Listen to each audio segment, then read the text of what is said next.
Hello दोस्तों, आपका स्वागत है हमारे चैनल चैंपियन जैद पर। मैं हूं आपका दोस्त मोहम्मद जैद। और दोस्तों, पिछले लेक्चर में हम लोगों ने बायोलॉजी के पहले चैप्टर को कंप्लीट किया। आज हम लोग सेकंड चैप्टर पढ़ने जा रहे हैं, that is systematics of living organism. तो आप लोग जानते हैं कि किस तरीके से पूरे अर्थ पे इतने सारे ऑर्गेनिजम्स हैं, उन सभी को क्लासीफाई किया गया है ना। अगले दो चैप्टर में हम लोग यही पढ़ेंगे कि प्लांट्स का क्लासिफिकेशन कैसे हुआ। और इस चैप्टर में हम लोग इवेंचुअली बाकी जो चीज़ें जैसे फंजाई हो गया, मोनेरा हो गया, ठीक है, इन सभी के बारे में हम लोग इस चैप्टर में पढ़ेंगे।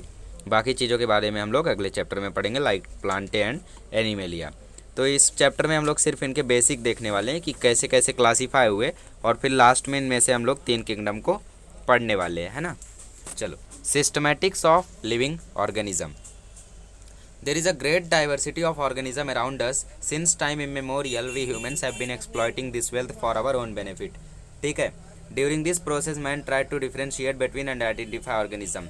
मतलब वर्ल्ड में कैसा है, बहुत सारी डाइवर्सिटी है, विविधताएं हैं, डिफरेंसेस हैं ऑर्गेनिजम्स में, ठीक है। और हम लोग क्या कर रहे हैं, ये वेल्थ को अपनी बेनिफिट के लिए डिस्ट्रॉय करते ही जा रहे, करते ही जा रहे, करते ही जा रहे। इस प्रोसेस में इंसानों ने काफ़ी ज़्यादा कोशिश किया कि ऑर्गेनिजम्स को क्लासीफाई कर सके, डिफ्रेंशिएट कर सके, ठीक है, ताकि उनको आइडेंटिफाई करना थोड़ा सा इजी हो जाए। आखिर क्लासीफाई भी तो इसीलिए ही किया गया है। Eventually this evolved into the branch of biology. तो ये जो प्रोसेस हमारा चल रहा था कि ऑर्गेनिज्म को डिफ्रेंशिएट करें, आइडेंटिफाई करने के लिए प्रॉपरली, ये बन गया हम लोगों का ब्रांच ऑफ बायोलॉजी। और ये ब्रांच कौन सी है? ये ब्रांच है हम लोगों का क्लासीफिकेशन। ओके, इस सिस्टमेटिक्स को हम लोग क्या बोलते हैं? Classification. This method of classification dates back to the ancient time when Indian, Greek and Roman philosophers have contributed their might to systematic science. Okay, तो ये मतलब ये मेथड क्लासिफिकेशन कब का है? ये एंशियंट टाइम का है, जब इंडियन, ग्रीक और रोमन फिलोसोफर में काफ़ी ज़्यादा कंट्रीब्यूट किया था इसमें, ठीक है, ताकि वो सिस्टमेटाइज कर सके साइंस को। तो अब हम लोग सिस्टमेटिक्स को पढ़ते हैं। Systematics is the study of kind and diversity of organism and their comparative and evolutionary relationship. Okay, तो सिस्टमेटिक्स आखिर है क्या? ये एक डेफिनेशन दिया गया है, जो डेफिनेशन लिखा था जी सिम्पसन ने 1961 में, ठीक है। सिस्टमेटिक्स क्या है? एक स्टडी है, एक पढ़ाई है डाइवर्सिटी की ऑर्गेनिजम्स की, और साथ ही में उनके एवोल्यूशनरी रिलेशनशिप की, और साथ ही में उनके कंपेरेटिव की। मतलब जो भी ऑर्गेनिजम्स यहाँ पे प्रेजेंट है, उनमें विविधताएँ जो हैं, और उनका एवोल्यूशनरी मतलब इवोल्यूशन में किस तरीके से उनका रिलेशनशिप है, ठीक है, उन सभी की स्टडीज़ को हम लोग बोलते हैं systematics. Taxonomy.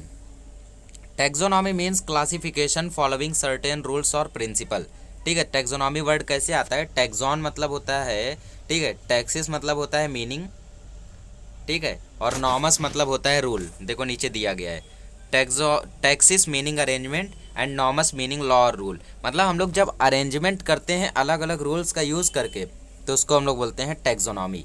Taxonomy means the classification following certain rules और principles. Word taxonomy comes from 2 Greek word. ये ग्रीक वर्ड है, टैक्सिस और नॉमस। नॉमस मतलब लॉ और रूल, और टैक्सिस मतलब arrangement. The term taxonomy was first introduced by A.P.D. Candolle. Okay, Swiss botanist थे ये। बोटेनिस्ट मतलब जो लोग प्लांट के बारे में काफ़ी ज़्यादा एक्सपर्ट रहते हैं, उनको बोटेनिस्ट बोलते हैं हम लोग, ठीक है। तो ये टर्म किसने लाया था? ये A.P.D. कैंडोले ने लाया था। 1778 से 1841 तक की इनका लाइफ स्पैन था। अब क्लासिफिकेशन हम लोग शुरू करते हैं। Classification is the arrangement of organism और group of organism in distinct categories in accordings with a particular and well established plan. Okay, तो क्लासिफिकेशन क्या है? एक अरेंजमेंट है ऑर्गेनिज्म का, ठीक है। उनके डिस्टिंक्ट कैटेगरीज, जिस कैटेगरी से वो बिलोंग करते हैं उसमें उनको रखा जाए, और पूरा वेल प्लान्ड रहता है ये, ठीक है। पूरी तरीके से बढ़िया से पहले डिसाइड कर लिया जाता है, और फिर उनको उनकी कैटेगरी में पुट कर दिया जाता है। This classification is based on similarities and dissimilarities among the organism. ये क्लासिफिकेशन जो हम लोग करते हैं, वो उनमें सिमिलरिटीज़ और डिससिमिलरिटीज़ दोनों देख के हम लोग करते हैं। एक होता है हम लोगों का आर्टिफिशियल क्लासिफिकेशन। ये क्लासिफिकेशन वो होता है जो कि ईजिली ऑब्जर्वेबल चीज़ों पर होता है, और नॉन इवोल्यूशनरी, ठीक है। इजीली ऑब्जर्वेबल मतलब आसानी से हमको वो चीज़ें दिख सके, जैसे हैबिट हो गया, कलर हो गया, फॉर्म हो गया, मतलब फॉर्म मतलब मेल है या फीमेल है, ये सब तो हम लोग आसानी से पहचान सकते हैं, देख सकते हैं, ठीक है। सामने वाले का कलर कैसे है, सब तो आसानी से पहचान सकते हैं। ये आर्टिफिशियल मेथड होता है, ठीक है। और कुछ ज़्यादा इसमें देखते नहीं, ये मेथड को देख के ही क्लासीफाई किया जाता है, और आर्टिफिशियल मेथड को लिनॉस सिस्टम ऑफ क्लासिफिकेशन भी कहा जाता है। आगे बढ़ते हैं, आगे देखते हैं हम लोग natural classification.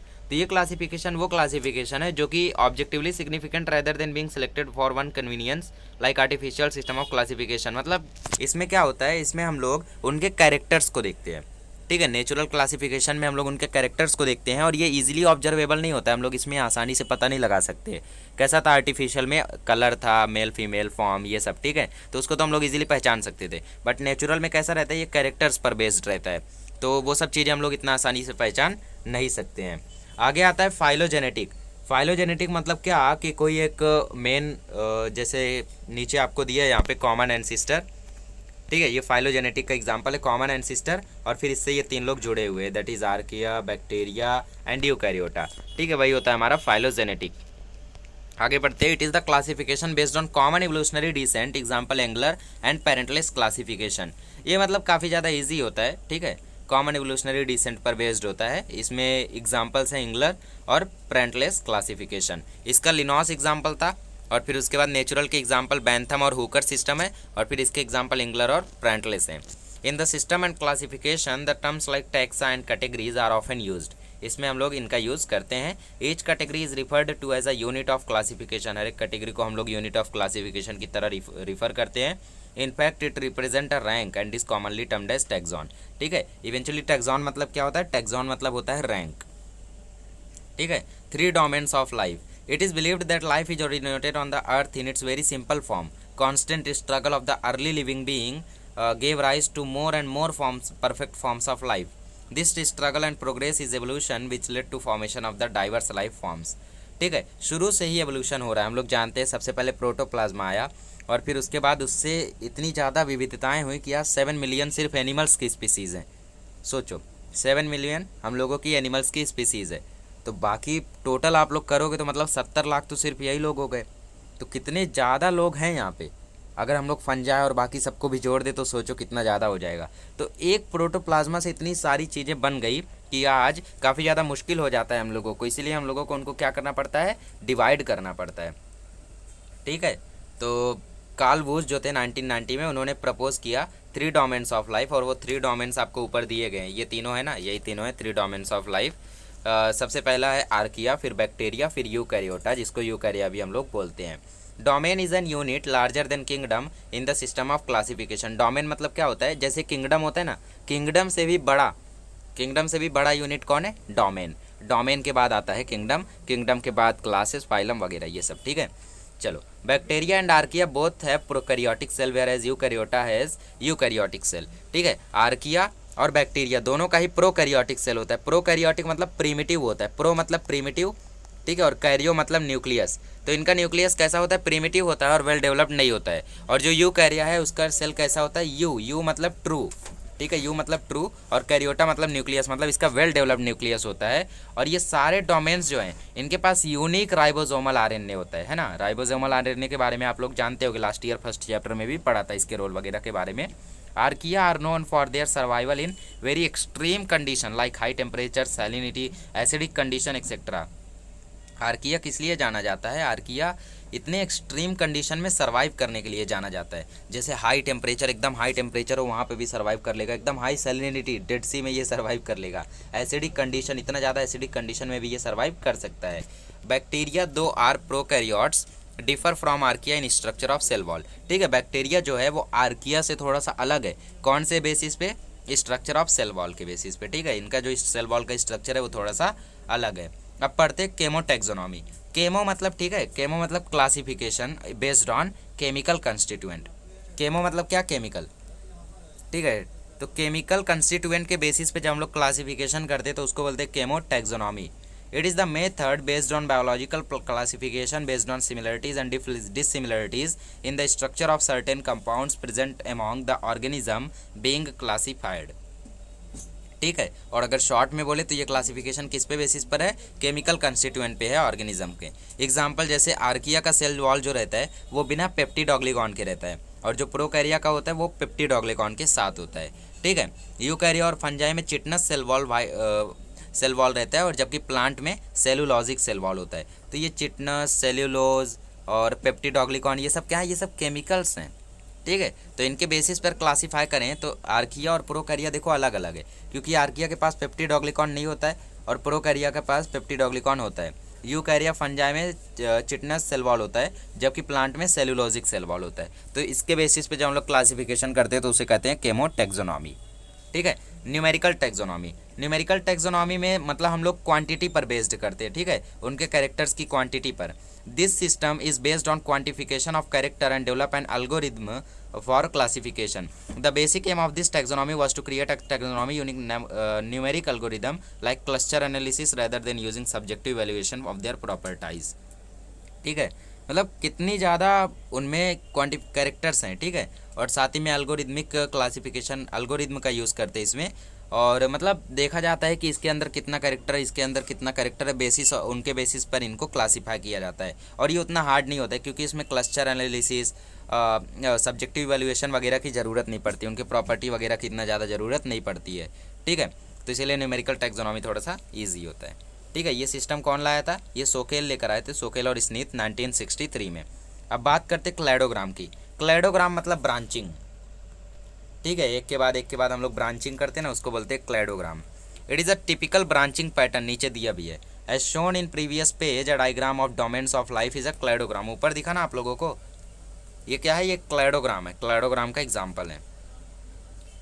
It is a typical branching pattern as shown on previous page. A diagram of three domains of life is a cladogram. It represents a hypothetical relationship denoting a comparison of organism and their common ancestor. ठीक है, उनके बीच में क्या दिखाता है? वो काफ़ी ज़्यादा तगड़ी रिलेशनशिप दिखाता है, साथ ही में कंपैरिजन भी करके दिखाता है, और कहाँ से वो जनरेट हुए? कॉमन एंसिस्टर से। अब बात करते हैं फाइलोजेनी की।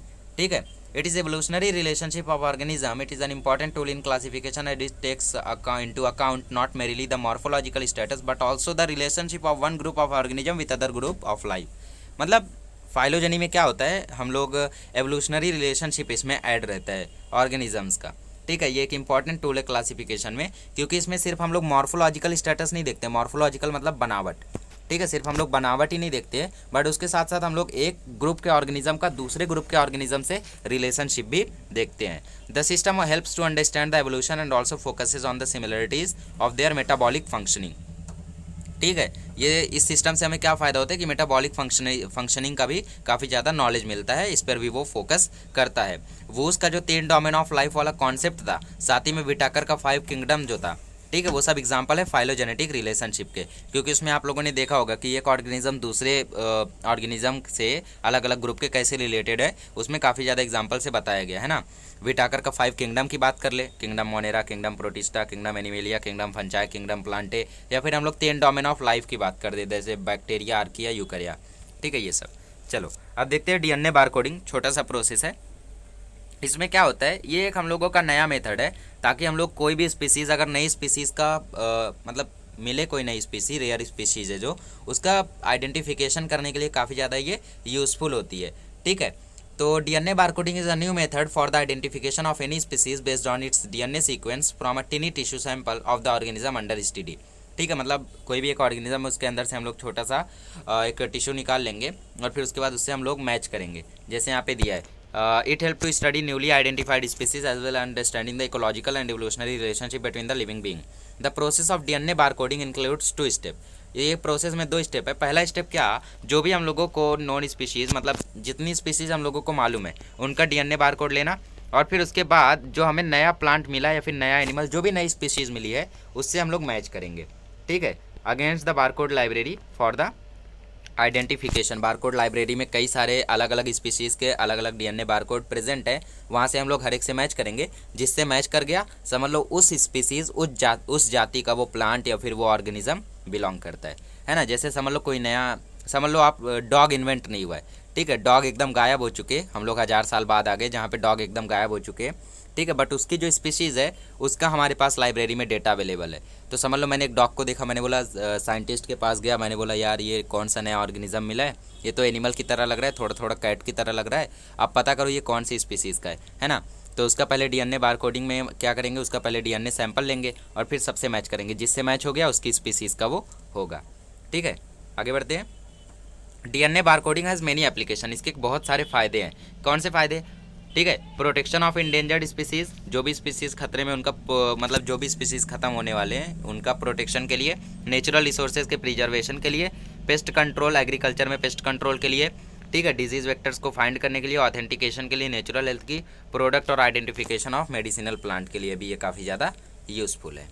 चलो, टेक्सोनॉमिक कैटेगरीज, ठीक है, टेक्सोनॉमिक मैंने बोला रैंक, कैटेगरीज मतलब unit. Okay, classification is not a single step but single step process but also involve the hierarchy of steps in which each step represent a rank or category। इसमें क्या होता है, ये पूरा hierarchy इसमें involve करता है, ठीक है, स्टेप्स का पूरा हायरार्की इन्वॉल्व करता है, काफ़ी ज़्यादा इसमें स्टेप्स होते हैं और हर एक स्टेप हम लोगों को एक रैंक या एक कैटेगरी दिखाता है। Since the category is a part of overall taxonomic, ठीक है, taxonomic arrangement, it is called as the taxonomic category, क्योंकि जो कैटेगरी है वो पूरे टेक्सोनॉमिक अरेंजमेंट का एक पार्ट है, तो इसीलिए हम लोग इसको टेक्सोनॉमिक कैटेगरी बोलते हैं, ठीक है। And all the categories together constitute the taxonomic hierarchy, सारी कैटेगरीज को एक साथ मिला दे तो हमें मिलता है taxonomic hierarchy. Kingdom, division, class, order, family, genus, species are the categories in hierarchical sequence, ठीक है, ये लाइन से पूरा सीक्वेंस है, पहले कौन, किंगडम, फिर डिवीजन, फिर क्लास, फिर ऑर्डर, फिर फैमिली, फिर जीनस, लास्ट में कौन, स्पीशीज, ये सब कैटेगरीज हैं हायरार्कियल सीक्वेंस के। These are compulsory categories. Beside these are some facultative categories like suborder, subfamily, etc. to be used as per need। मतलब नीचे एक्सेसरी चीज़ें दी गई, जैसे ऑर्डर के बाद सब ऑर्डर, फैमिली के बाद सब फैमिली, ज़रूरत पड़ने पर ही हम लोग इनका यूज़ करते। जैसे सब फाइलम का था ना, जैसे फाइलम था, एक में फाइलम यूज़ हुआ, फिर उसके बाद क्लास आ गया, ठीक है, और दूसरे में क्या हुआ, सब फाइलम यूज़ हुआ, बट उसके बाद सब फाइलम भी लेना पड़ा, सब फाइलम लेना पड़ा, मतलब हमें वहाँ पे ज़रूरत थी तो हम लोगों ने लिया। तो वैसे ही ऑर्डर के बाद ज़रूरत पड़ती है तो सब ऑर्डर लो, बट मत लो। मेन कौन से हमारे यही है, किंगडम, डिवीज़न, क्लास वगैरह वगैरह, ये सब हमारे इंपॉर्टेंट है। टेक्सोनॉमिक हायरार्की पढ़ते हैं अब, ठीक है। A taxon is the taxonomic group of any rank in the system, ठीक है, टेक्सॉन क्या होता है, एक रैंक होता है सिस्टम में क्लासिफिकेशन के, ठीक है। Example in plant kingdom each one of the following such as angiosperm, dicotyledon, polypetalae, malvaceae represent a taxonomic group that is a taxon. हर एक इसमें डाइकोटिलीडॉन की बात कर लो, एंजियोस्पर्म की बात कर लो, हर कोई एक रैंक दिखाता था, ठीक है, तो हर कोई एक टेक्सोनॉमिक ग्रुप दिखाता था, तो इसीलिए हम लोग इसको बोलते हैं टेक्सॉन। यहाँ पे आप लोगों को एक टेबल दिया गया है, ठीक है, चाइना रोज, गुड़हल और एक कोबरा का, ठीक है, इनका पूरा आप लोगों को किंगडम बताया गया है, फिर फाइलम बताया गया है, फिर कौन से क्लास में आते हैं, फिर कौन सा सब क्लास है, सीरीज कौन सा, ऑर्डर कौन सा, फैमिली कौन सा है, जीनस कौन सा, स्पीसीज कौन सा है, पूरा दिया गया है आपको, ठीक है। जैसे कोबरा का स्पीसीज है, देखो नाजा, ठीक है, उसका जीनस और स्पीसीज दोनों सेम है। ऑर्डर है इसका स्क्वेमेटा, सीरीज इसमें इंक्लूडेड नहीं है, ठीक है। सब क्लास है इसका डायप्सिडा, क्लास है इसका रेप्टिलिया एज यू नो, ठीक है। फाइलम है इसका chordata as you know. Kingdom animalia of course plantae, ठीक है। इसको आप लोगों को बढ़िया से तैयार करना है, हो सकता है आपको 1 मार्क्स के लिए पूछ दे ऑब्जेक्टिव में, ठीक है। What is the class of China rose, ठीक है, डाइकोटिलीडॉन बोलोगे आप लोग। अब देखते हैं यूनिट्स ऑफ क्लासिफिकेशन, क्लासीफाई करते समय species, genus, family, order, class, phylum, इनका कब और कैसे यूज़ करते हैं वो हम लोग अब देखने वाले। Species is the principal natural taxonomic unit ranking below a genus and denoted by Latin binomial considered as the basic unit of classification। Species क्या है, एक नेचुरल टैक्सोनॉमिक यूनिट है जो कि जीनस के बाद आता है और इसको डिनोट करते हैं लैटिन बायनोमियल से, ठीक है, लैटिन बायनोमियल से इसको हम लोग डिनोट करते हैं। और ये group of organism that can interbreed under natural condition to produce fertile offspring. देखो स्पीसीज़ का यहाँ पे डेफिनेशन दिया गया है, स्पीशीज़ वो होते हैं जो ऑर्गेनिज्म इंटरब्रीड कर सके नेचुरल कंडीशन में और इंटरब्रीड करके फर्टाइल ऑफस्प्रिंग को रिप्रोड्यूस कर सके, उनको हम लोग बोलते हैं species. Okay, it was thought to be an indivisible, stable and static unit. ये हम लोगों का एक इंडिविजिबल स्टैटिक यूनिट है। However, in the modern taxonomy, subdivision of species such as subspecies, varieties and population are seen and given more importance। but आज के ज़माने में कैसा है कि सब डिवीज़न, सब स्पीसीज इनको ज़्यादा इंपॉर्टेंस दिया जाता है। अब बात करते हैं जीनस की। Genus is an taxonomic rank or category larger than species used in the biological classification of living and fossil organism. Genus का एक टैक्सोनॉमिक रैंक है जो कि कैटेगरी से थोड़ा सा मतलब एक कैटेगरी है जो कि स्पीसीज से थोड़ा सा बड़ा है। बायोलॉजिकल क्लासिफिकेशन में इसका यूज़ होता है लिविंग या फॉसिल ऑर्गेनिज्म के। जीनस क्या है, जीनस एक ग्रुप ऑफ स्पीसीज है, ठीक है। Genus is a group of species bearing close resemblance to one another in their morphological character but they do not interbreed. Genus species में फ़र्क क्या है, जीनस स्पीसीज दोनों के ही कैरेक्टर हर एक सेम है, एक ही फ़र्क है कि जीनस जो है वो रिप्रोड्यूस नहीं कर सकता है, ठीक है, इंटरब्रीड नहीं कर सकते ये लोग, बट जो स्पीसीज होते हैं वो लोग इंटरब्रीड कर सकते हैं, जीनस इंटरब्रीड नहीं कर सकते। जैसे टाइगर हो गया, लियोपर्ड हो गया, लायन हो गया, ये सब इंटरब्रीड नहीं कर सकते। ठीक है, इनका जीनस सेम है panthera. They have common character yet are different from each other. ठीक है, कैरेक्टर भी उनका कॉमन है बट तीनों जो हैं वो एक दूसरे से डिफरेंट है, क्योंकि इनका जीनस तो सेम है बट स्पीशीज़ अलग है। ऐसी एक एग्जांपल है हम लोगों का जीनस का, solanum brinjal and potato both belong to this genus. ठीक है, ब्रिंजल पोटैटो दोनों का कैरेक्टर देखो अलग अलग है बट इन लोग सोलेनम सेम नाम के जीनस में आते हैं। अब बात करते हैं फैमिली की। It is one of the major hierarchical taxonomic rank. A family represents a group of closely related genera. Example genera like hibiscus, gossypium, sida, bombax are included in the same family. ठीक है, ये सब लोग कैसे same family में included रहते हैं, ये एक हायरार्किकल टैक्सोनॉमिक रैंक है। ठीक है, और cat also belong to family of leopard, tiger and lion and family felidae, but dogs belong to different family canidae. ठीक है, कैट जो है वो लियोपर्ड, टाइगर, लॉयन के फैमिली से बिलोंग करती है जिनका नाम है फेलिडे, बट डॉग जो है वो कैनिडे फैमिली से बिलोंग करता है। अब बात करते हैं ऑर्डर की। It is a taxonomic rank used in the classification of organism and recognized by the nomenclature code, and order is a group of closely related families showing definite affinities. Order this is a step above family in taxonomic hierarchy. ठीक है, तो ये क्या एक taxonomic rank है जो कि classification में यूज़ होता है एज यू नो, जो कि नॉमेनक्लेचर कोड से रिकॉग्नाइज्ड है। नॉमेनक्लेचर आगे हम लोग पढ़ने वाले। And order is a group of closely related families. Order क्या है, ग्रुप है क्लोजली रिलेटेड फैमिलीज़ का। ठीक है, जो फैमिलीज़ एक दूसरे से क्लोजली रिलेट कर सके हम लोग उनको, उनका ये ग्रुप है जो कि डेफिनेट एफिनिटीज़ को दिखाता है। एफिनिटीज़ मतलब रिलेशंस। ऑर्डर क्या है, एक स्टेप है जो कि फैमिली से थोड़ा सा ऊपर आता है। Members belonging to same order but different families में शो वेरी फ्यू डिसिमिलरिटीज़। ठीक है, जो कि सेम ऑर्डर में है बट उनकी फैमिली सेम नहीं है, दोनों में क्या है, डिफरेंसेस बहुत कम है, इसीलिए ऑर्डर और फैमिली इंटर रिलेटेड है। Example family papaveraceae, brassicaceae, capparidaceae etcetera with parietal placentation are grouped in order parietales. ठीक है, तो ये सब स्पेलिंग वगैरह आपको ध्यान देना है क्योंकि स्पेलिंग वगैरह में आप लोग इसमें फंस सकते हो। Families of dogs and cats though are different, they belong to same order carnivora. ठीक है, फैमिली जो डॉग और कैट की है वो अलग है बट इनका जो ऑर्डर है वो सेम है। क्या है वो, कार्निवोरा। ठीक है, और यहाँ पे आप लोगों को जो ये एग्जांपल्स दिए गए ये आप लोगों को याद रखना है। ठीक है, ये जो फैमिली है ये एक ही ऑर्डर में आते हैं। ठीक है, पैपावरेसिया की बात करो, ब्रेसिकैसिया की बात करो, कैपेरिडेसिया की बात करो, ये लोग एक ही ऑर्डर में आते हैं और वो ऑर्डर है पेरिटेल्स। हम लोग बात करते हैं क्लास की। Class is the distinct taxonomic rank of biological classification having its own distinctive name. Class का एक अलग ही पैटर्न है। ठीक है, टैक्सोनॉमिक रैंक है बायोलॉजिकल क्लासिफिकेशन में और इसका एक अलग नाम भी है। A group of higher taxonomic rank than order. Class is the assemblage of closely allied orders. ठीक है, क्लास क्या है, एक क्लोजली अलाइड ऑर्डर्स का रिजेम्बलेंस है। Order Carnivora and order primates belong to class mammalia. जो कार्निवोरा है order और प्रीमेट्स है, कार्निवोरा में कैट और डॉग आते हैं, प्रीमेट जो है वो मैमेलिया को बिलोंग करता है। ठीक है, इस तरीके से जो मंकी, गोरिल्ला, गिब्बन और कैट, डॉग, कैट, टाइगर है, ये सब लोग सेम क्लास में आ जाते हैं क्योंकि मंकी, गोरिल्ला, गिब्बन प्रीमेट में आते हैं, डॉग, कैट, टाइगर कार्निवोरा में आते हैं। ठीक है, बट इनका क्लास क्या है, क्लास तो सेम ही रहने वाला है क्योंकि क्लास क्या है, मैमेलिया। ठीक है, अब बात करते हैं डिवीज़न और फाइलम की। डिवीज़न फाइलम तो आप लोग जानते होंगे।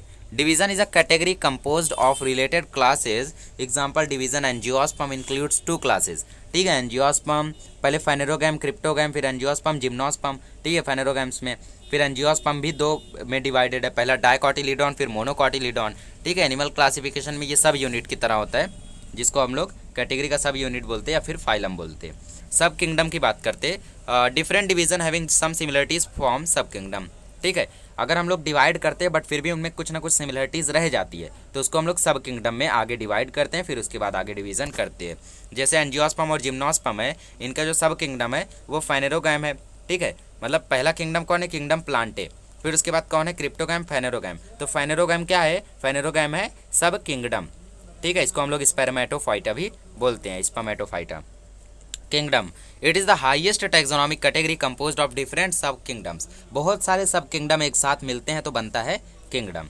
ठीक है, फाइनेरोगैम एंड क्रिप्टोगैम मिला के क्या बनते हैं, kingdom plantae, which include all the plants while all the animals are included in the kingdom animalia. हर एक प्लांट किंगडम प्लांटे में इंक्लूडेड है, हर एक एनिमल किंगडम एनिमेलिया में इंक्लूडेड है।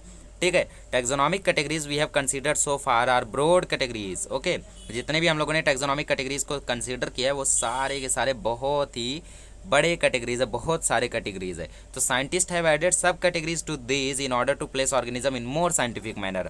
मतलब इतने सारे ग्रुप होने के बावजूद भी हर एक ऑर्गेनिज्म क्लासीफाई नहीं हो पा रहा था, तो साइंटिस्टों ने और ऐड कर दिया सब कैटेगरीज को। डरो मत, आगे नहीं पढ़ना है, सब कैटेगरीज नहीं पढ़ोगे, ठीक है। तो साइंटिस्ट ने और भी सब कैटेगरीज इसमें ऐड कर दिया ताकि वो ऑर्गेनिज्म को और भी साइंटिफिक मैनर में उसमें ऐड कर सके। ठीक है, you will observe that as we go higher in taxonomic ladder number of common character go on decreasing. जैसे जैसे हम लोग ऊपर की तरफ जाएंगे टैक्सोनॉमिक लैडर पे, मतलब सबसे नीचे कौन, क्लास, ठीक है, सबसे नीचे क्लास हो गया, स्पीसीज वगैरह, स्पीसीज सबसे नीचे आता है। फिर थोड़ा सा ऊपर जाओगे, सब किंगडम में देखोगे एकदम सिमिलरिटीज़ नहीं है। ठीक है, फाइनेरोगैम क्रिप्टोगैम में ज़मीन आसमान का फ़र्क है। तो वही बोला यहाँ पे कि जैसे जैसे हम लोग ऊपर जाएंगे फ़र्क एकदम घटता जाएगा। जैसे अब किंगडम प्लांटे में देख लो, किंगडम प्लांट में phylum chordata, phylum non chordata, difference ही डिफरेंस है ना। बट नीचे नीचे नीचे नीचे जाओगे तो काफ़ी ज़्यादा सिमिलरिटीज़ आपको मिलती रहेंगी। चलो अब बात करते हैं नॉमेनक्लेचर की। इफ़ वी आर, ये देख लेते हैं हम लोग 4 line. If we are comparing two organism that are related to each other only at division और फाइलम लेवल, देयर क्लासिफिकेशन में बिकम डिफिकल्ट। वही बोला यहाँ पे कि जैसे जैसे ऊपर जाते हैं सिमिलरिटी घटती है, बट नीचे क्या है, नीचे तो कई सारी सिमिलरिटी है, तो नीचे उनको क्लासीफाई करना कभी कभी थोड़ा सा डिफिकल्ट हो जाता है। अब बात करते हैं नॉमेनक्लेचर की। नॉमेनक्लेचर मतलब नाम देना। Any object that becomes known to human intelligence must possess a name. ठीक है, जिसको भी हम लोग जानते हैं उसको कम से कम एक नाम तो देना ही चाहिए। मस्ट मतलब ज़रूरी है उसको नाम देना। It may not be possible or convenient to describe it in order to communicate ideas about it. मतलब उसको नाम देना इतना भी आसान बात नहीं है। आर्ट ऑफ नेमिंग, देखो नाम देना भी एक कला है। The object is in fact a science called nomenclature. मतलब नाम देने की जो कला है उसको हम लोग बोलते हैं नॉमेनक्लेचर। हर एक लिविंग ऑर्गेनिज्म को हम लोग अलग अलग नाम से जानते हैं। पहले जो नाम है उसको बोलते हैं कॉमन नेम, लोकल नेम या फिर वर्नैक्युलर। लोकल नेम मतलब जो हम लोग बुलाते हैं, जैसे आम का जो कॉमन नेम है, हम लोग आम बोलते हैं, महाराष्ट्रियन हो गए आम्बा बोलेंगे, बट कहीं और जाओगे तो कुछ और बोलेंगे, है ना। वो जैसे यहाँ पे देखो उसका असली में जो नाम है वो है मैंजीफेरा इंडिका एल। तो ये भी हम लोग सीखेंगे कि आखिर रूल्स कौन से हैं नाम देने के। Widely distributed organism have a large number of common names. ठीक है, जो भी ऑर्गेनिज्म है उनका अलग अलग जगह पे अलग अलग नाम है। पैंसी, ठीक है, पैंसी क्या है, violet tricolour L, grown in most European and American gardens. ये एक फ्लावर है जो कि बहुत सारे अमेरिकन गार्डन, यूरोपियन गार्डन में ग्रो करता है, बट इसका 50 कॉमन इंग्लिश नेम है। सोचो 50 कॉमन इंग्लिश नेम है। तो मल्टीलिंगुअल कंट्री में, जैसे इंडिया मल्टीलिंगुअल कंट्री है, कई सारी लैंग्वेजेस का यहाँ पे यूज़ होता है, तो हर एक यूज़फुल प्लांट का अलग ही अलग नाम है यहाँ पे, जो कि लैंग्वेज टू लैंग्वेज अलग अलग रहता है। मतलब यहाँ से स्टेट चेंज करोगे तो आपको नाम अलग मिलेगा। जैसे आयुर्वेदा में जो मैंगो है उसको हम लोग 50 अलग अलग नाम से जानते हैं संस्कृत लैंग्वेज में। सोचो संस्कृत में ही 50 अलग अलग नाम से, बट मैंगो का साइंटिफिक नेम क्या है, मैंजीफेरा इंडिका एल। ठीक है, अभी आप लोगों को डाउट आ रहा होगा कि ये नाम रखते कैसे इतना बड़ा बड़ा, तो वहाँ पे बगल में आपको रूल्स दिए गए हैं, अभी हम लोग पढ़ेंगे। Hence the common name obviously have a limited usage and for universal application unique name for a particular individual is very much essential. ठीक है, लोकल नेम जो है वो यहाँ तक लिमिटेड रहता है। जैसे अभी आपका समझ लो कोई बुलाने वाला नाम होगा, टोपन नाम होगा, घर पे आपको घर वाले कुछ और बुलाते होंगे, बट बाहर जाओगे तो वो उस नाम से आपको थोड़ी ना कोई बुलाएगा। ठीक है, जैसे स्कूल में आपको जो दोस्त हैं वो अलग नाम से बुलाते होंगे, चिढ़ाते होंगे, बट आप बाहर जाओगे तो आपको वो नाम से थोड़ी ना बुलाया जाएगा। आपका एक यूनिक नेम रहना ज़रूरी है। समझ लो आपका जो पेट नेम है वो अलग अलग टाइप का है। ठीक है, समझ लो आपका पेट नेम है लकी, तो आपको घर वाले लकी बुलाएंगे, बट बाहर जाओगे तो आपको एक यूनिक नेम ज़रूरी है, क्योंकि आपका पेट नेम थोड़ी ना हर कोई जानता है। ठीक है, समझ लो आपको नानी के यहाँ वाले लकी बुलाते हैं और दादी के यहाँ वाले हैप्पी बुलाते हैं, अलग अलग नाम से आपको बुलाया जाता है, तो वो नाम का लिमिटेड यूसेज रहेगा, हर कोई थोड़ी ना उसका यूज़ कर पाएगा, बट स्कूल में आपका यूनिक नेम चलेगा। वैसे ही जो फल वगैरह इनका अलग अलग नाम रहता है अलग अलग स्टेट में, बट इनका एक यूनिक नेम रखना ज़रूरी है ताकि यूनिवर्सल एप्लीकेशन हम लोग कर सके, पूरी दुनिया में उसका अच्छे से हम लोग इस्तेमाल कर सकें, नाम बुला सकें। इस डिफ़िकल्टी को हटाने के लिए, जो कि कॉमन नेम से आ गई थी, साइंटिस्टों ने डिसाइड किया कि हम लोग साइंटिफिक नेम देंगे हर एक नॉन ऑर्गेनिज्म को।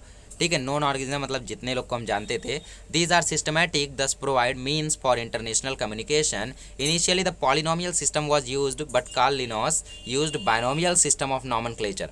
पहले पॉलिनोमियल सिस्टम यूज़ हुआ करता था। ठीक है, ये मैथ वैथ कहाँ से आ रहा है, बायनोमियल पॉलिनो, अरे मैथ नहीं है ये। ठीक है, पॉलिनोमियल सिस्टम पहले यूज़ हुआ करता था, बट अभी कार्ल लिनॉस ने बोला कि हम लोग यूज़ करेंगे बायनोमियल सिस्टम नॉमेनक्लेचर का, जिससे उन्होंने एक सिस्टम लाया जिसको बोलते हैं, एक बुक उन्होंने लिखी थी स्पीसीज प्लांटेरियम, और इसको पब्लिश किया था 1753 में। ठीक है, ICBN नाम का एक कोड इन्होंने सेटअप किया ताकि हम लोग साइंटिफिक नेम को कन्फर्म कर सके। तो यहाँ से देखो शुरू हुआ साइंटिफिक नेम। जैसे यहाँ पे आप लोगों को एक इंपॉर्टेंट चीज़ दी गई है, before 2011 the code which was set up to confirm the scientific name was ICBN, means international code of botanical nomenclature. Recently 19th international botanical congress IBC was held in Shenzhen. ठीक है, चाइना में जुलाई 2017 में।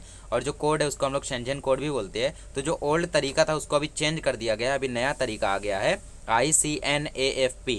मतलब पहले किसके लिए था, पहले सिर्फ इंटरनेशनल नॉमेनक्लेचर बोटैनिकल के लिए। ठीक है, बोटैनी मतलब प्लांट्स के लिए ही था, बट अभी देखो अलगी, फंजाई और प्लांट सबका आ गया है। तो according to this system the scientific name of sunflower is helianthus annuus. In the above helianthus indicates name of the genus generic name and second word annuus denote the name of the species.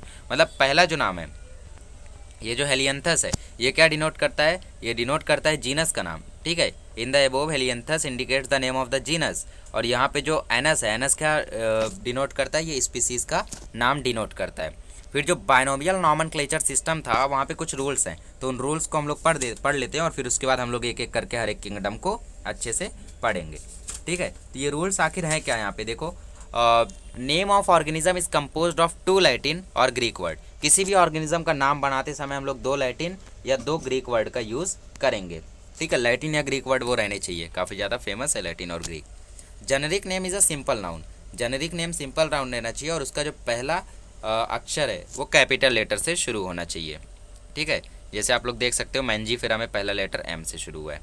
Scientific name is the descriptive adjective which should come later and begin with small letter. Specific name जो है, ठीक है, जैसे यहाँ पे देखो indica, वो generic name के बाद आएगा और वो शुरू होगा स्मॉल लेटर से। ठीक है, इंडिका जो है।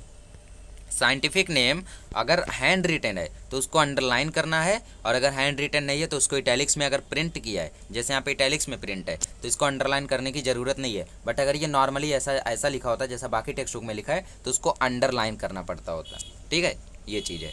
Scientific name must be underline separately अगर हैंड रिटन है तो, वरना अगर प्रिंट करे हो तो इटैलिक्स में प्रिंट होना मस्ट है।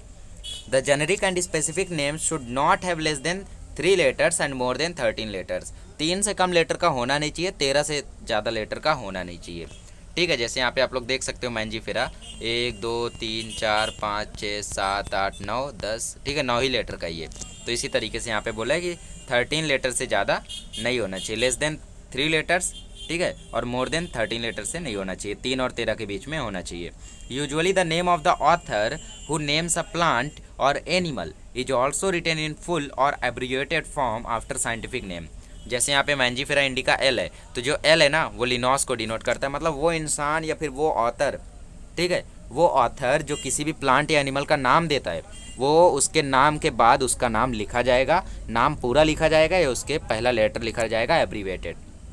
जैसे लिनॉस ने मैंगो का नाम दिया था तो इनका देखो L यहाँ पे लिखा हुआ है। समझ में आया सारा सब पूरा रूल? इन पूरे रूल को आप लोग एक बार अपने नोट्स में लिखो और अच्छे से याद करो, और डिट्टो मत कॉपी करो। ठीक है, अपने कोड में लिखो ताकि फटाक से हो जाए। अब देखो कार्ल लिनॉस का यहाँ पे पूरा बायोग्राफी दिया गया है, और रॉबर्ट विटाकर के बारे में, सॉरी रॉबर्ट विटाकर भी है यहाँ पे। तो रॉबर्ट विटाकर ने जो 5 किंगडम बताए थे उन्हीं को अब हम लोग पढ़ने वाले। ठीक है, पहले पढ़ेंगे हम लोग किंगडम मोनेरा।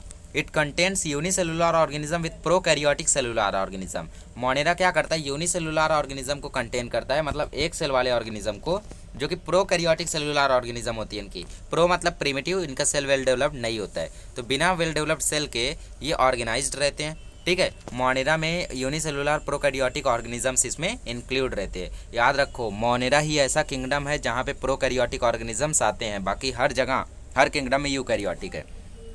ठीक है, दीज आर ओमनी प्रेजेंट। ये कैसे होती है? ओमनी प्रेजेंट होते हैं। They are found in all type. Omnipresent मतलब हर एक जगह पर ये प्रेजेंट रहेंगे। Which are not generally inhabited by other living being. हर एक लिविंग बीइंग हर जगह पर प्रेजेंट नहीं हो सकता, बट ये प्रेजेंट रहते हैं। कुछ फोटो ऑटोट्रॉप होते हैं, कुछ केमो ऑटोट्रॉप होते हैं, ठीक है। But majority are heterotrophic in nature. जो ऑटोट्रॉफिक होते हैं वो फोटो ऑटोट्रॉफिक होते हैं, मतलब फोटोसिंथेसिस वाले, और कुछ केमो ऑटोट्रॉफिक मतलब जो केमिकल्स की हेल्प से करते हो, ठीक है। और बट मेजॉरिटी कैसे होते हैं? हेट्रोट्रॉफिक होते हैं, मतलब खुद का खाना खुद प्रिपेयर नहीं कर सकते हैं। These organism do not have well developed defined nucleus, ठीक है। इनका कैसा होता है? न्यूक्लियस वेल डिफाइंड नहीं होता है, जैसा मैंने बताया प्रोकैरियोटिक है तो डेवलप नहीं होगा। डीएनए जो है वो सिंपल डबल स्ट्रैंडेड में एक्सिस्ट करेगा।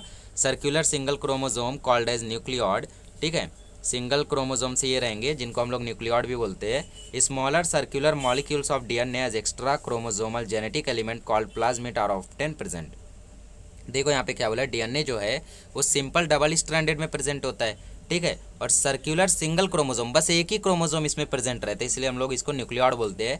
बस इसके अलावा स्मॉलर सर्कुलर मॉलिक्यूल, डीएनए के ये मॉलिक्यूल भी इसमें प्रेजेंट रहते हैं, जिनको हम लोग एक्स्ट्रा क्रोमोजोमल जेनेटिक एलिमेंट भी बोल सकते हैं। इसका नाम है प्लाज्मिड। सेल वॉल जो इसमें रहता है वो पेप्टिड ऑग्लिकॉन का बना रहता है, जिसको हम लोग म्यूरिन भी बोलते हैं, जो कि पॉलीमर रहता है, शुगर और अमाइनो एसिड का टोटल कॉम्बिनेशन, ठीक है। शुगर और अमाइनो एसिड का कॉम्बिनेशन को हम लोग बोलते हैं peptide ऑग्लिकॉन।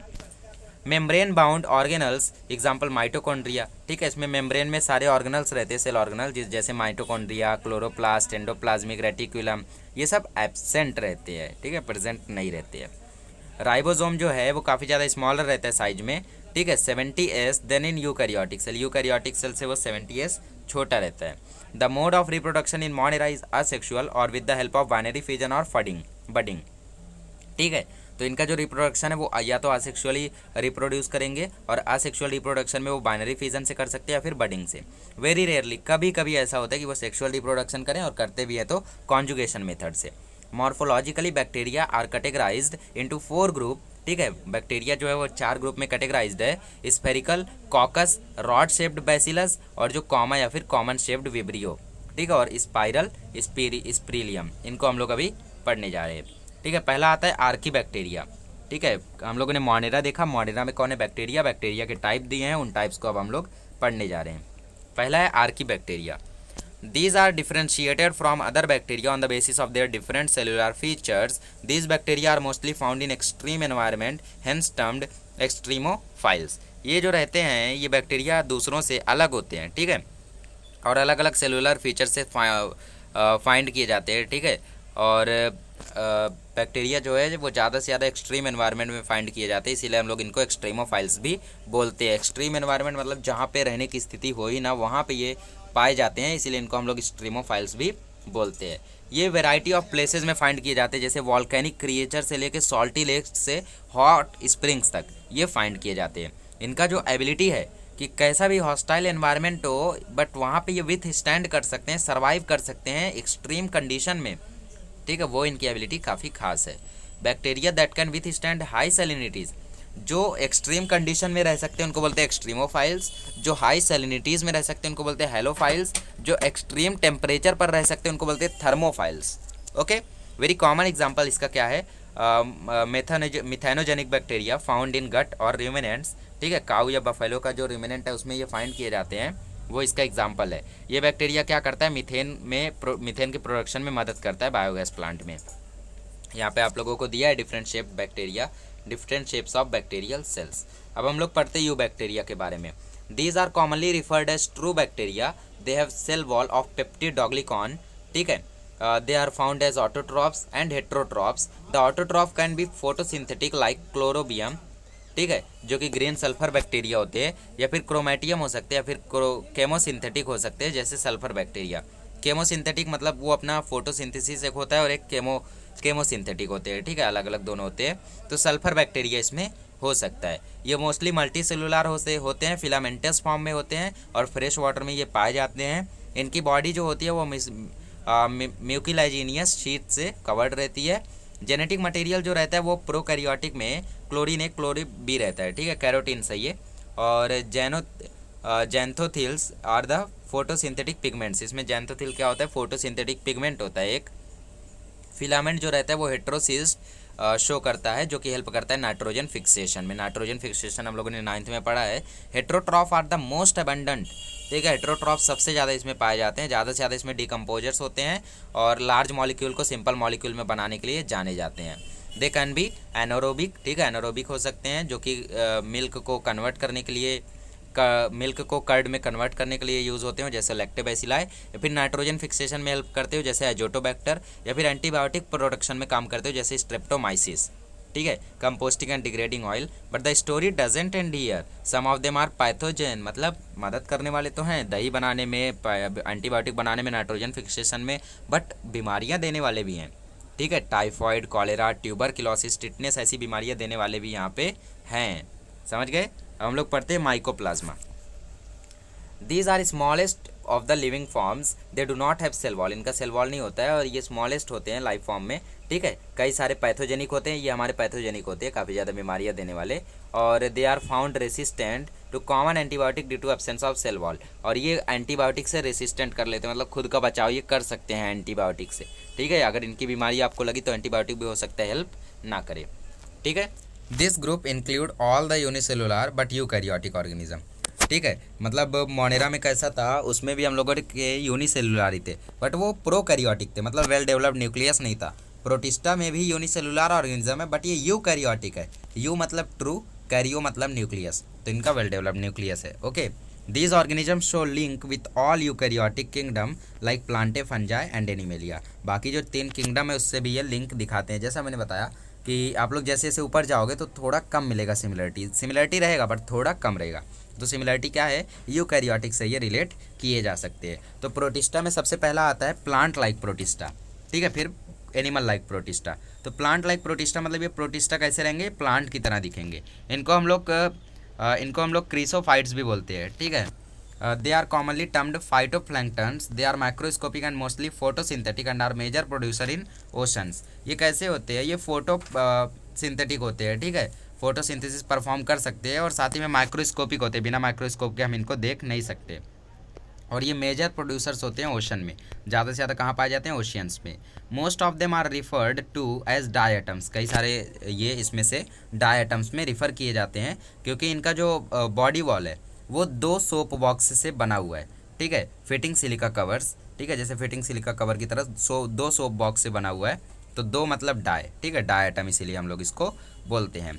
डायटमेसियस earth is nothing but this shell left behind for so many years, ठीक है। Diatomaceous earth is granular hence finds use in polishing and filtration, ठीक है, ये नाम है हम लोगों का।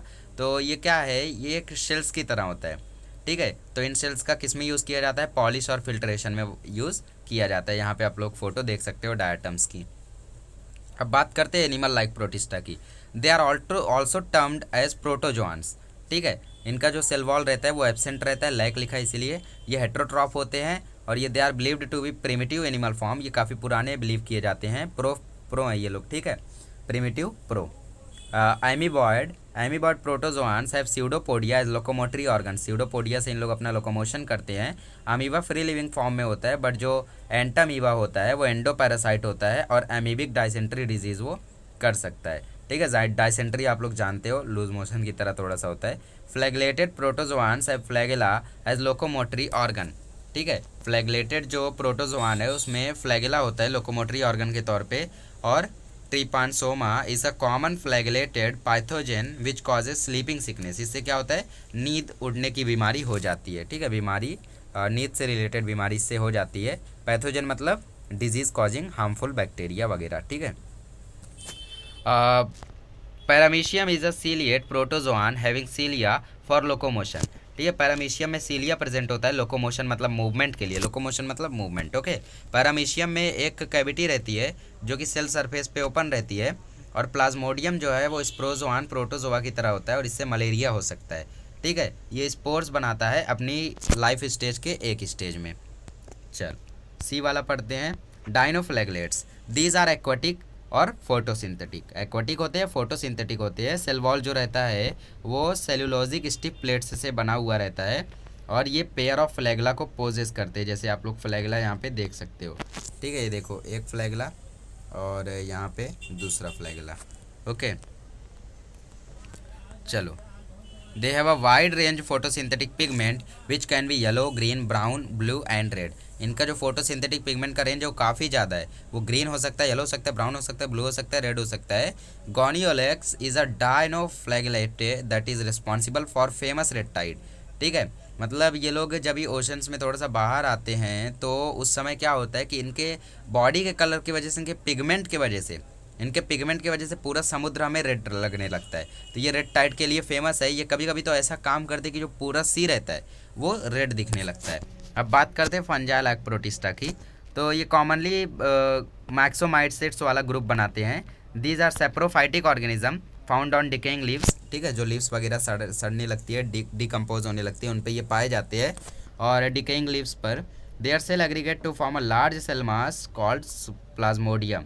ठीक है, बट ये मलेरिया पैरासाइट नहीं है।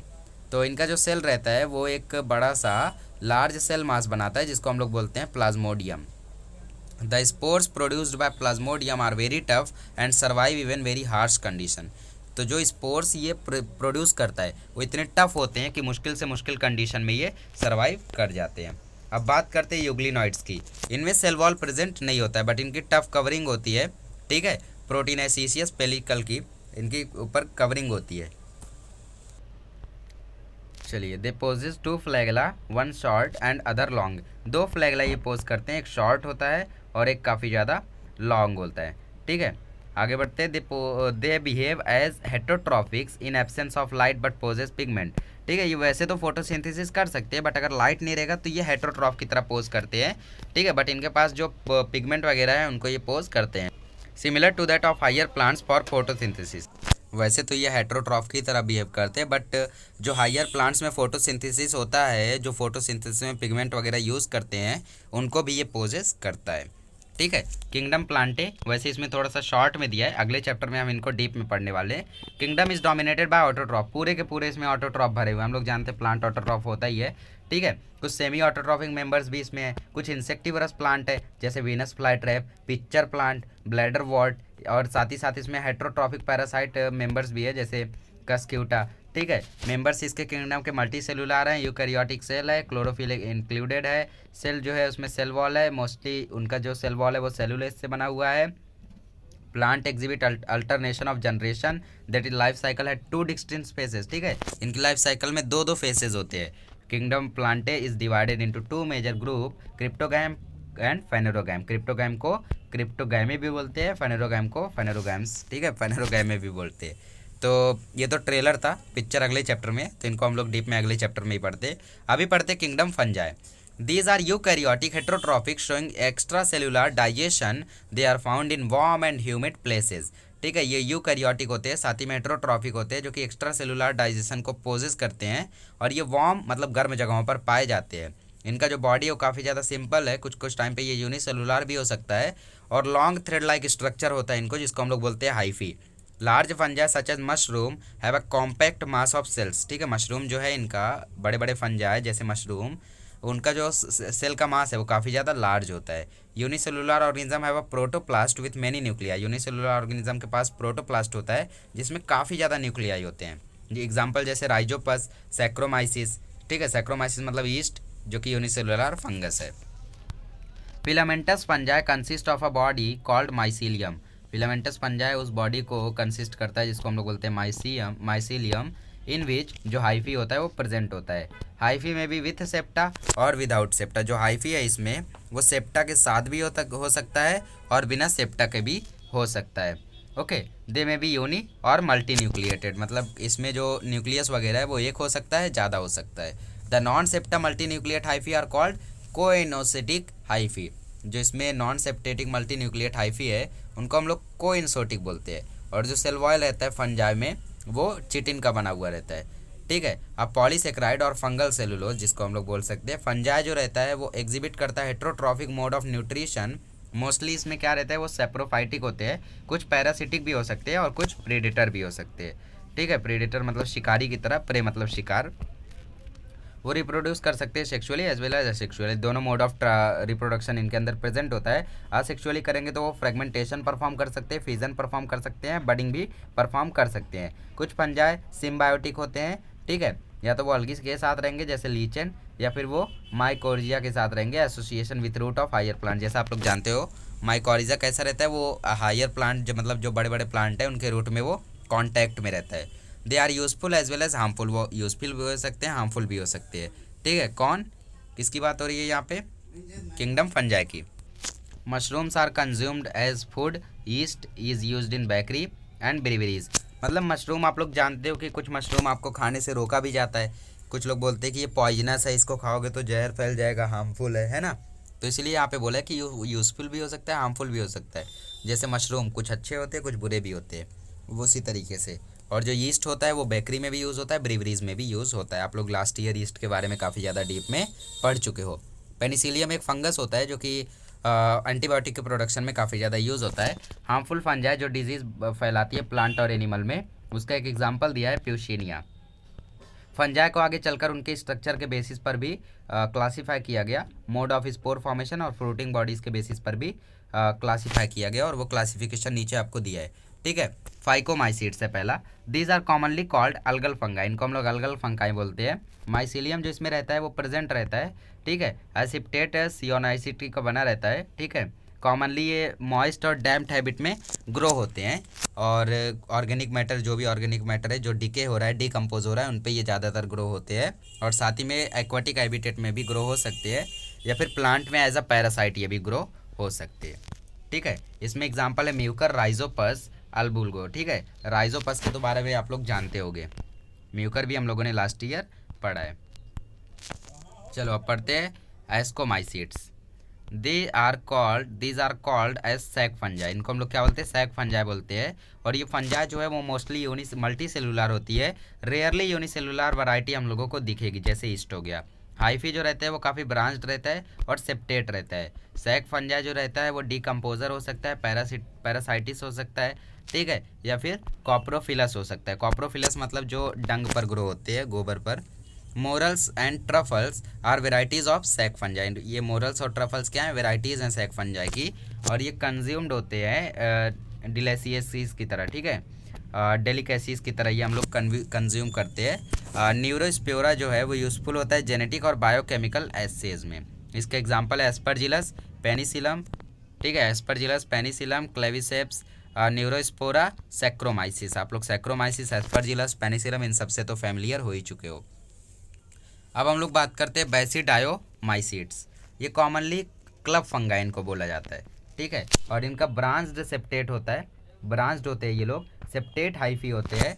और साथ ही में एगरिकस मशरूम मतलब ब्रैकेट फंजाई, स्मट्स, रस्ट, ये सब इसके एग्जाम्पल है। रस्ट मतलब जो प्यूकिनिया हम लोगों ने देखा था, स्टिलागो स्मट्स हो गया, गैनोडर्मा बैक्टीरिया हो गया। ठीक है, गैनोडर्मा, तो ये सब उसके एग्जाम्पल्स है। कौन, बेसिडियोमाइसीट्स। इवेंचुअली दोस्तों जो बायोलॉजी है हम लोगों का वो थोड़ा सा यहाँ पे 11th में आप लोगों को समझ नहीं आ रहा होगा उतना प्रॉपर। ऐसा इसलिए हो रहा है क्योंकि इसमें कई सारे नई नई चीज़ें इंक्लूड हो गई हैं। ठीक है, ये चीज़ें आप लोगों के लिए नई हैं। ठीक है, नई हैं लेकिन डिफ़िकल्ट नहीं है। आप लोग सोचोगे कि ये डिफ़िकल्ट है, डिफ़िकल्ट नहीं है, सिर्फ आपके लिए नया है। जैसे जैसे पुराना होगा आपको बहुत ईजी लगेगा। क्या करो, वीडियो देखो, फिर 2 बार रीड करो, 2 बार रीड करने के बाद नोट्स बनाओ, सब इंपॉर्टेंट चीज़ें लिखो, देखो चैप्टर अच्छे से आपको याद हो जाएगा। ठीक है, अब बात करते हैं ड्यूटेरोमाइसीट्स की। ये क्या होते हैं, ये इम्परफेक्ट फंजाई हम लोग बोलते हैं इनको। These are called imperfect fungi, जो कि असेक्सुअली सिर्फ रिप्रोड्यूस कर सकते हैं, बस खत्म। ठीक है, 2 लाइन आपको सिर्फ दिया था। इसका एग्जाम्पल है अल्टरनेरिया और कॉलेटोट्रिकम। ठीक है, अब बात करते हैं किंगडम एनिमेलिया की। तो यहाँ पे ट्रेलर दिया है, 5वें चैप्टर में पूरी पिक्चर है। इसके जो मेंबर्स है इस किंगडम के वो हेट्रोट्रॉफ है, adopted to holozoic nutrition, most of them have capacity to locomotion, locomotion की बहुत सारे लोगों के अंदर कैपेसिटी भी है। कुछ मल्टी सेलुलर यूकैरियोट्स है जहाँ पे सेल्स जो रहते हैं उसमें क्लोरोफिल प्रेजेंट नहीं रहता है, और साथ ही में सेल वॉल भी। ठीक है, they are multi cellular eukaryotes where cell lack chlorophyll as well as cell wall. मतलब किंगडम एनिमेलिया में क्या होता है, इनका जो सेल होता है उसमें क्लोरोफिल भी एब्सेंट रहता है, साथ ही में सेल वॉल भी एब्सेंट रहता है, ध्यान रखो। Growth is determinate. ठीक है, डेफिनेट पैटर्न से इनका ग्रोथ होते रहता है। और चैप्टर 4 में हम लोग इसकी पिक्चर देखेंगे, अभी ट्रेलर था। ओके, अब बात करते हैं वायरस वायरॉइड्स की, इसके बाद हमारा चैप्टर खत्म। ऊपर देखो एक कूल फैक्ट दिया है, डू यू नो करके। New variety of banana seedling produced by tissue culture technique like Shrimanti, Barasai, G9 are virus free varieties. इसमें देखो वायरस कभी इंक्लूड नहीं हो सकता है, वायरस फ्री वेराइटीज़ है ये हमारी जो प्रोड्यूस की जा रही हैं टिश्यू कल्चर टेक्निक से। ठीक है, आगे बढ़ते हैं। Virus viroids are the group of acellular organism that are not included in Whittaker's 5 kingdom classification. मतलब वायरस को कौन से किंगडम में रखा जाए इसकी बात चलती ही रही। ऐसा क्यों हुआ? ऐसा इसलिए हुआ क्योंकि वायरस देखा जाए तो डेड है। ठीक है, वायरस जिंदा चीज़ नहीं है, बट कभी भी वो किसी लिविंग ऑर्गेनिज्म के अंदर जाता है तो वो एक्टिवेट हो जाता है। बट ओरिजिनली कैसा है, वो डीएक्टिवेट चीज़ है, डेड चीज़ है। तो इसीलिए इसको किस में रखा जाए ना रखा जाए इसकी बात चलती रही, बहुत ज़्यादा इसके ऊपर मीटिंग वगैरह होती रही। लास्ट में डिसाइड किया गया कि वायरस को रखा ही नहीं जाएगा, इंक्लूड ही नहीं हुआ ये 5 किंगडम में। बट हाँ, टेक्स्ट बुक वाले ने बोला कि बच्चों को तंग करने के लिए इसको रखना है टेक्स्ट बुक में। ठीक है, चलो वायरस के बारे में अभी पढ़ ही लेते, दे दिया है तो। Viruses were named so as by Louis Pasteur. ठीक है, कंसिडरिंग द मीनिंग वेनोम और पॉइजन। वायरस कैसे होते हैं? ये पॉइजन की तरह होते हैं, तो वेनोम से ये वायरस नाम आया। This obligate parasite were given the name virus by MJ Beijerinck. ठीक है, MJ बीजरनिक ने इनका नाम दिया था। After observation that they were not able to migrate in agar gel. Agar gel experiment के लिए चीज़ होती है, आपके लैब वगैरह में आपने देखा होगा। तो अगर अगार जेल में कोई वायरस आ जाए तो वहाँ से ये माइग्रेट नहीं कर सकते, वहाँ पे ये रुक जाते एकदम। ठीक है, this being an infectious soluble agent he called the filtrate as contagium vivum fluidum. ठीक है, तो जो हम लोगों का सॉल्युबल एजेंट, ठीक है, जो हम लोगों का अगार जेल था उसको इन्होंने फिल्ट्रेट बोला। ठीक है, इनका एक नाम रखा कंटेगियम वीवम फ्लूइडम। ये साइंटिस्ट स्टैनले थे जिन्होंने डेमॉन्स्ट्रेट किया कि जो वायरस होता है वो outside the host cell and can be crystallize, they are made up of protein. Virus किसका बना हुआ रहता है? प्रोटीन का बना हुआ रहता है। और जो वायरस होते हैं वो बाहर से इनर्ट होते हैं। ठीक है, और अंदर जाके वो अंदर से वो क्रिस्टलाइज हो सकते हैं होस्ट के अंदर जाके। Viruses like their own cell machinery. Virus के पास खुद का सेल मशीनरी, मतलब वायरस इवेंचुअली, वायरस के बारे में भी क्या बताऊँ, कोरोना वायरस खुद फैला हुआ है। ठीक है, वायरस जो होता है इवेंचुअली वो खुद एक डेड चीज़ है, बट फिर भी डेड चीज़ को हम लोग कैसे किसी किंगडम में रख सकते हैं? वहाँ पे लिविंग ऑर्गेनिज्म की बात हो रही है, बट ये डेड नहीं होता है टोटली। ठीक है, तो इसीलिए इसको नहीं रखा गया वहाँ पे। इनका खुद का जो सेल मशीनरी है, सेल मैकेनिक्स है, वो है ही नहीं। ठीक है, they have protein coat capsid around nucleic acid. Nucleic acid के आजू बाजू इनका प्रोटीन कोट है, पूरी तरीके से प्रोटीन से बने हुए रहते हैं। ठीक है, इसीलिए इसको असेलुलर ऑर्गेनिज्म भी कहा जाता है, क्योंकि सेल तो इसमें रहता ही नहीं है ना, सेल मशीनरी तो एब्सेंट है। वायरस जो रहता है वो outside the host cell inactive रहता है, बट एक बार अंदर गया तो फिर एक्टिव हो जाता है ये। ठीक है, but once they enter the specific host cell, ऐसा क्या होता है कि वो अंदर जाके एक्टिव हो जाता है? देखो, they take the charge of the cellular machinery of host cell and duplicate themselves. मतलब वो बॉडी के अंदर जाके जो हमारा सेल रहता है उसका जो पूरा फंक्शनिंग रहता है, कंट्रोल रहता है, वो अपने हाथ में ले लेते हैं, और एक बार अपने हाथ में आया तो फिर वो एक्टिवेट हो जाते हैं। ठीक है, इसलिए ये इन्फेक्शियस हो सकते हैं, न्यूक्लियोप्रोटीन पार्टिकल्स भी हो सकते हैं। इन्फेक्शियस न्यूक्लियोप्रोटीन पार्टिकल इनको कहा जाता है वायरसेस को। अब बात करते हैं टाइप्स ऑफ वायरस की। तो जेनेटिक मटेरियल के बेसिस पर जो वायरसेस हैं उनको DNA या फिर RNA वायरस में डिवाइड किया गया है। एक कूल फैक्ट दिया है यहाँ पे, डू यू नो करके। वायरसेस हैव आइदर DNA और RNA as their genetic material but never DNA as well as RNA। मतलब उसमें DNA होगा या RNA होगा, दोनों प्रेजेंट नहीं होगा, वही मीनिंग है वहाँ पे। ठीक है, यहाँ पे देखो आप लोगों को टोबैको पर जो वायरस होता है उसके बारे में यहाँ पे दिया गया है, TMV। ये देखो ये पार्ट है ना, इसको बाहर निकाला गया है, और यहाँ पे आप लोगों को देखो दिया गया है, यहाँ पे RNA है, यहाँ पे भी RNA है। ठीक है, तो यहाँ से RNA की मदद से वायरस बनते हुए देर नहीं लगती। इसको हम लोग टोबैको मोसाइक वायरस बोलते हैं। चलो, protein coat called capsid are is made up of smaller units the capsomers. ये कैप्सोमर्स से बना हुआ रहता है, और जो कैप्सोमर्स रहते हैं वो अरेंज रहते हैं पॉलीहेड्रल या फिर हेलिकल फॉर्म्स में। कैप्सिड जो रहता है वो जेनेटिक मटेरियल को प्रोटेक्ट करता है। जेनेटिक मटेरियल जो रहता है वायरस में वो या तो सिंगल स्ट्रैंडेड RNA होगा या फिर डबल स्ट्रैंडेड RNA हो सकता है। ठीक है, सिंगल स्ट्रैंडेड RNA या फिर सिंगल स्ट्रैंडेड और डबल स्ट्रैंडेड दोनों RNA, या फिर डबल स्ट्रैंडेड DNA हो सकता है। ये कंडीशंस रहती है उसमें। वायरसेस जो बैक्टीरियल सेल को इन्फेक्ट करते हैं उनको बोलते हैं बैक्टीरियोफेजेस। ठीक है, जो कि नॉर्मली डबल स्ट्रैंडेड DNA होते हैं। Viruses cause disorder like leaf curling. ठीक है, वायरसेस जो रहते हैं वो लीफ कर्लिंग, मतलब लीफ जो रहती है एकदम कर्ल होने लगती है इसमें, ऐसा डिसऑर्डर वो ला सकते हैं। येलोविंग, ठीक है, पीलापन ला सकते हैं, मोसाइक फॉर्मेशन ला सकते हैं प्लांट्स में एक बार वायरस अंदर गया तो, ठीक है। You have heard of foot and mouth disease in animal or swine flu which are viral disease, ठीक है। वायरल डिजीज़ की बात करें तो कोरोना वायरस आजकल सबसे आगे है। स्वाइन फ्लू वगैरह भी वैसे क्या है, वायरल डिजीज़ है, ठीक है। मुंह की डिजीज़ कई सारी हो गई, फुट की डिजीज़ हो गई, सब वायरल डिजीज़ होती है। Small pox, mumps, herpes to common cold, even जुकाम भी आपका राइनो वायरस की वजह से होता है, ठीक है। जुकाम जो होता है वो राइनो वायरस की वजह से होता है, बट अभी हमारी बॉडी इतना ज़्यादा वेल डेवलप्ड है कि इस वायरस को खुद ही हरा देती है, ठीक है। तो ज़रूरत नहीं पड़ती है किसी ज़्यादा एंटीबायोटिक वगैरह की जुकाम में, वैसे लेनी भी नहीं चाहिए। तो वायरस वगैरह से ये सब भी डिजीज़ होती है, मतलब बड़ी बड़ी से लेके छोटे से छोटे जुकाम तक की बीमारी वायरस से होती है, और इस लिस्ट में एड्स भी आता है। ओके, अब बात करते हैं वायरॉइड्स की। Potato spindle tuber disease was found to be caused by single stranded RNA which lacks protein coat, ठीक है। पोटैटो वायरॉइड्स क्या होते हैं, ये एक पोटैटो स्पिंडल ट्यूबर नाम की डिजीज़ थी जो कि सिंगल स्ट्रैंडेड आरएनए से हुई, और उस सिंगल स्ट्रैंडेड आरएनए में प्रोटीन कोड प्रेजेंट नहीं था। टियो डीनर जो थे वो 1970 में उन्होंने रिपोर्ट किया कि ये लो मॉलिकुलर वेट का आरएनए है और स्मॉलर है साइज में, वायरस से भी ज़्यादा स्मॉलर है, ठीक है। ये हम लोगों का वायरॉइड्स क्या है, ये वायरस का टाइप नहीं है, ये वायरॉइड्स हमारे अलग टाइप के चीज़ है, और इनके अंदर जो सिंगल स्ट्रैंडेड आरएनए होता है वो वायरस की साइज से भी ये कम होते हैं। वायरस तो ऑलरेडी हम लोगों का माइक्रोस्कोपिक होता है, उससे कम होते हैं वायरॉइड्स। वही यहाँ पे इन्होंने बोला टियो डीनर ने कि जो वायरॉइड्स है वो वायरस से भी काफ़ी ज़्यादा छोटे हैं, और ये इन्फेक्शियस आरएनए स्ट्रैंड्स हैं। इवेंचुअली ये पूरे के पूरे कंप्लीट नहीं होते, इनमें आरएनए प्रेजेंट होता है, और आरएनए स्ट्रैंड्स की मदद से ये काफ़ी ज़्यादा इन्फेक्शियस डिजीज़ को फैलाते हैं, और इनको हम लोग बोलते हैं वायरॉइड्स, ठीक है। चलो हम लोग बात करते हैं लीचेंस की। लीचेंस इज को existence of algae and fungi for mutual benefit, ठीक है। लीचन क्या है, ये अल्गी और फंजाई के बीच में म्यूचुअल बेनिफिट के लिए एग्जिस्ट करता है। Algal member the phycobiont as it is called mostly belongs to blue green algae, ठीक है। ब्लू ग्रीन अल्गी के बारे में अगले चैप्टर में हम लोग पढ़ने वाले, और ग्रीन अल्गी क्योंकि पूरा ज़्यादा वो प्लांट के बारे में। फंगल मेंबर जो है उसको हम लोग बोलते हैं माइकोबायोन्ट, ठीक है, और जो अल्गल मेंबर है उसको बोलते हैं फाइकोबायोन्ट। अल्गल मेंबर को क्या, फाइकोबायोन्ट, फंगल मेंबर को क्या, माइकोबायोन्ट, ठीक है। लीचेंस क्या रहते हैं, ये अल्गी और फंजाई दोनों में प्रेजेंट हो सकते हैं म्यूचुअल बेनिफिट के लिए।